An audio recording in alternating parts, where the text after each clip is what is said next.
The Sorcerer Kings.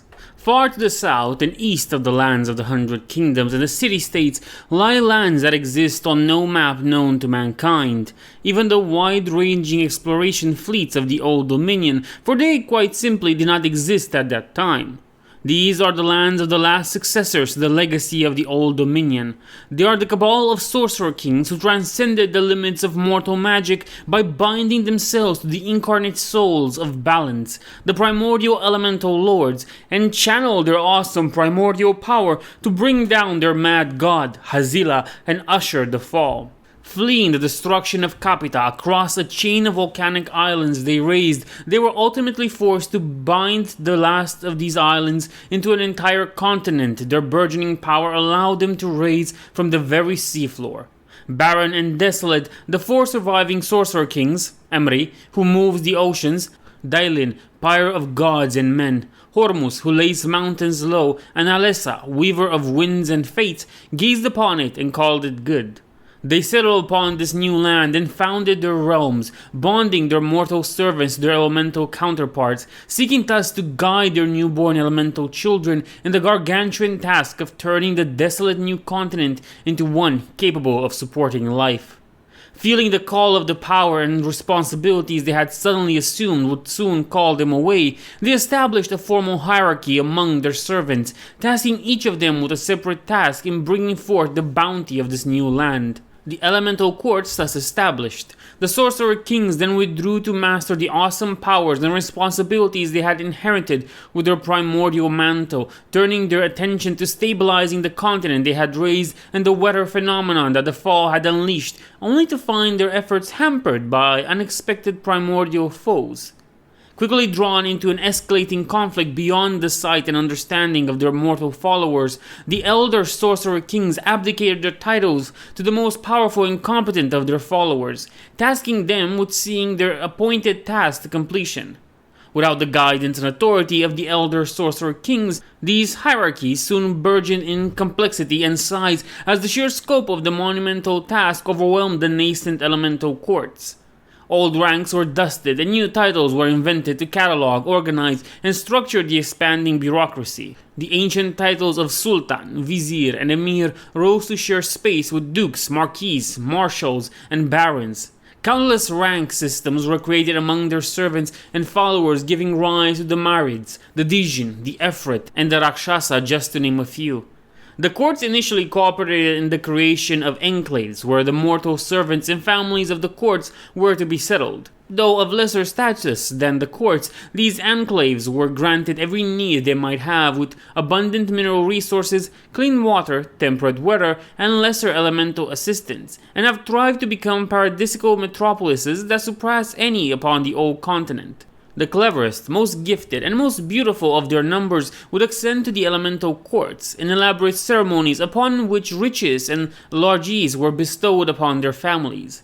These gifts and bounty earned their courts the undying gratitude of the enclaves, which in time would morph into outright worship, further twisting the fabric of an already strained system. In time, a large population of refugees followed the first exodus of this new continent. These hardy survivors crossed the raging oceans in a steaming archipelago with no assistance but the final blessing of the goddess Ninhua, who sent her chosen servants and what wildlife remained in a final migration in a desperate attempt to safeguard the remaining trapped population of Capitas and its environments. Unplanned and unaccounted for, these tribes were barred from accessing the bounty of the elemental courts and enclaves, for both of these were more interested in promoting each other and themselves than accounting for the needs of unexpected visitors. Claiming they were never part of the Elder's plan, the elemental courts took no further action other than to destroy the archipelago that had allowed the survivors to reach them in the first place.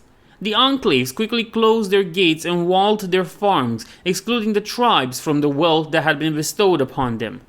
Rejected by the servants of the sorcerer kings, these tribes rejected them in turn, turning to the worship of Ninhua, whose final fading blessing ensured that they not only survived on the barren lands of the new continent, but slowly thrived. Adopting the life of nomads and ranging from the vast semi-barren flats of the new continent, these tribes came to depend on their herds almost entirely.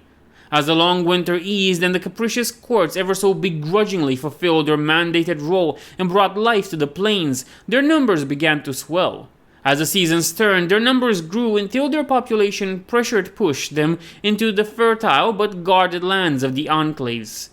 The relentless conflict between the idyllic enclaves and the now heretical tribes would ultimately draw in the mighty elemental courts, setting the stage for a massive confrontation that would awaken the elder kings and shift the balance of power in these new lands forever, setting them on a course to collide with the civilizations of the old continents after centuries of isolation. In war, the Sorcerer Kings are a powerful mobile force with a strong ranged and magical elements, such as bounding monsters under their control or directly through spells.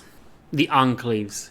It is perhaps difficult to fathom the level of comfort and luxury the Enclaves enjoy without understanding that due to the patronage of the elemental courts, the elements themselves work in their favor. In the cities, the heat of summer and the stench of so many bodies crammed together are wafted away by cool breezes that never let up.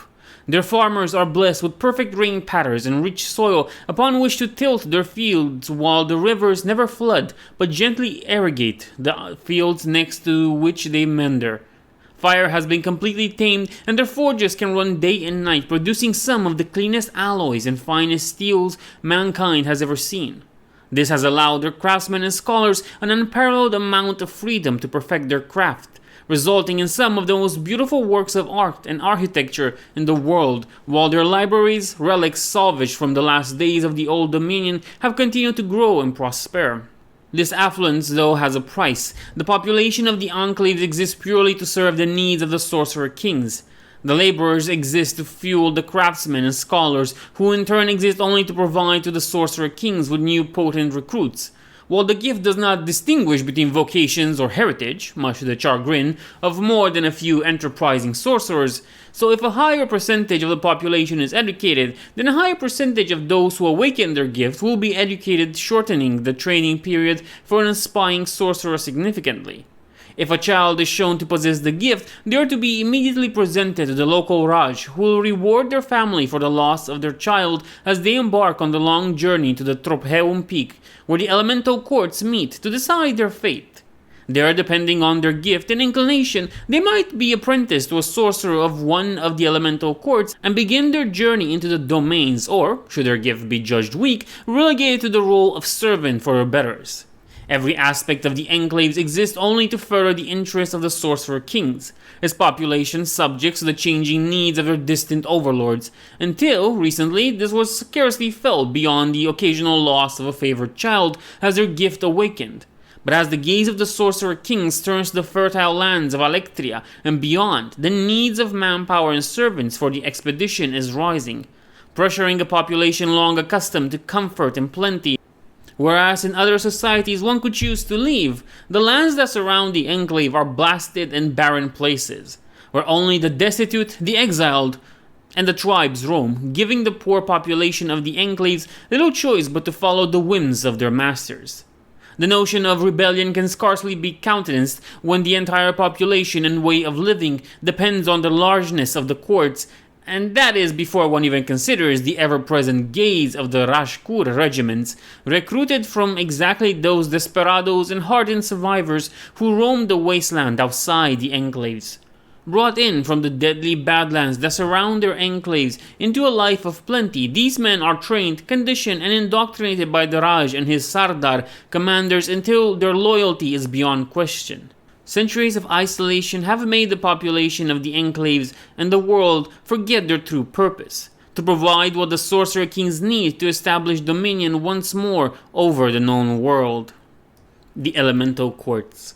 At the very center of the Sorcerer Kings' continent, the Jadorgahar Kajahana, lies the Tropheum Pinnacle, once a modest island in an archipelago, but now a testament to the raw elemental power the Sorcerer Kings unleashed when they raised the entire continental shelf to provide themselves the kingdom.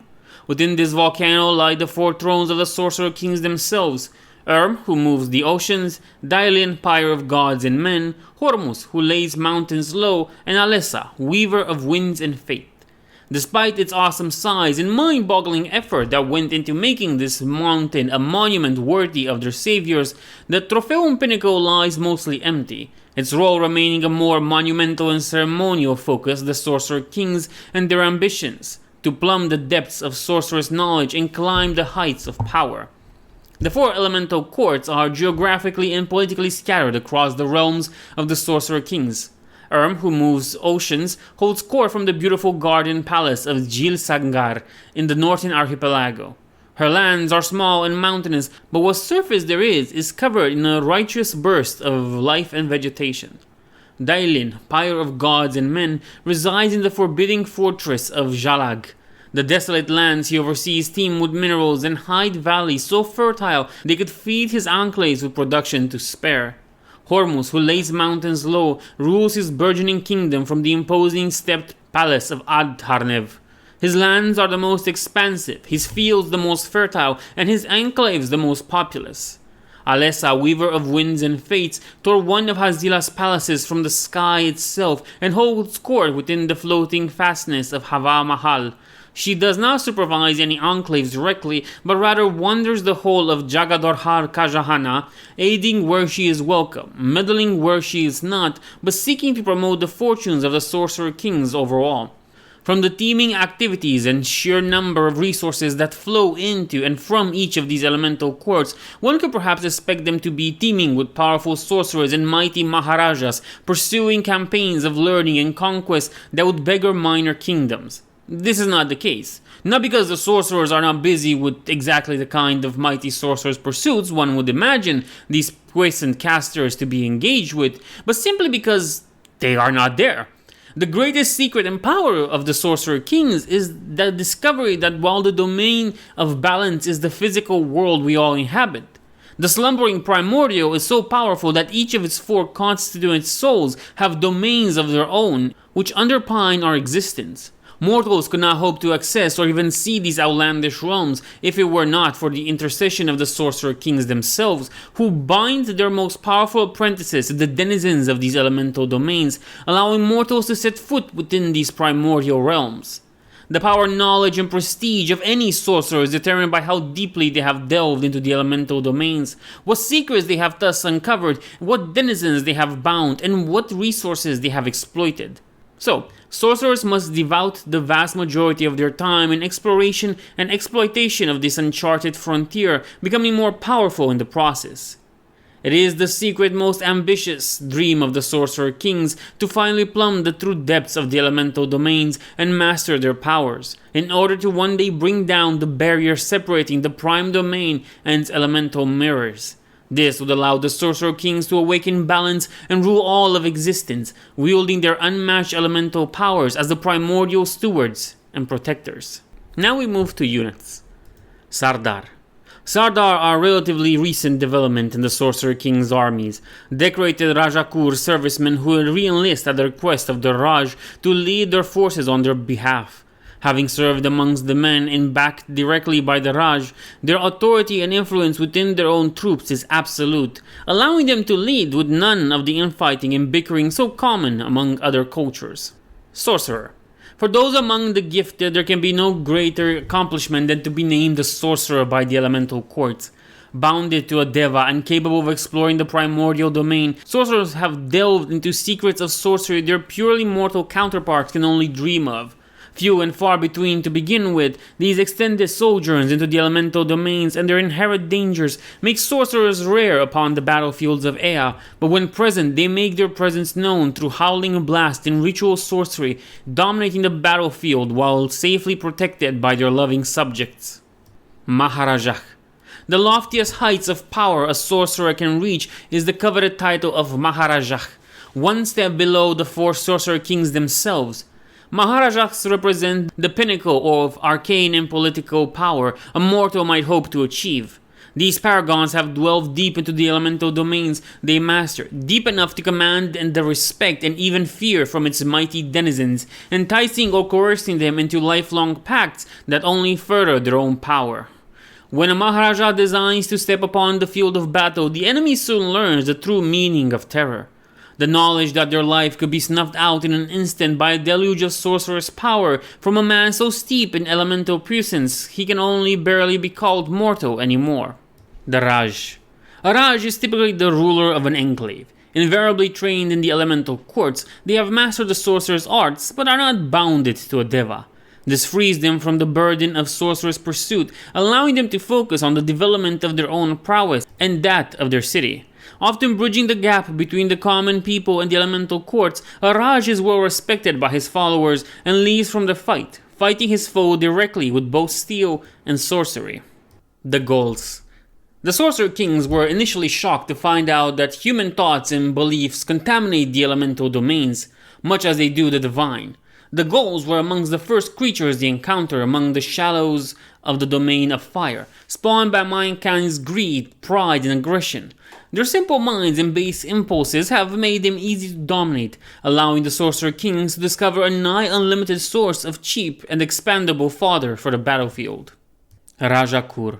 Well equipped, thoroughly trained, and highly motivated, the Rajakur infantry are the backbone of the Enclave's military might.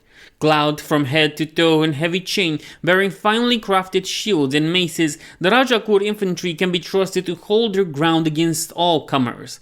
Their loyalty and professionalism are heavily rewarded, allowing veterans of 2 enlistments to move to a wealthy land-owning retirement, a privilege reserved only for those who have served in the army. Efreet Sword Dancers. Split into countless small enclaves scattered across the vast expanse of the Ruby Shores, the Efreet have escaped the fate of the Ghouls and retained their higher function. Strong, proud, and vengeful, only their fractious nature has allowed the Sorcerer Kings to bow these powerful combatants to their will. This unit usually comes in pairs with Efreet Flamecasters, because while the Flamecasters excel at range support and disrupting the foe, the Sword Dancers wade into combat with a malicious glee that is terrifying to behold. The Windborn and Steelheart Jinn.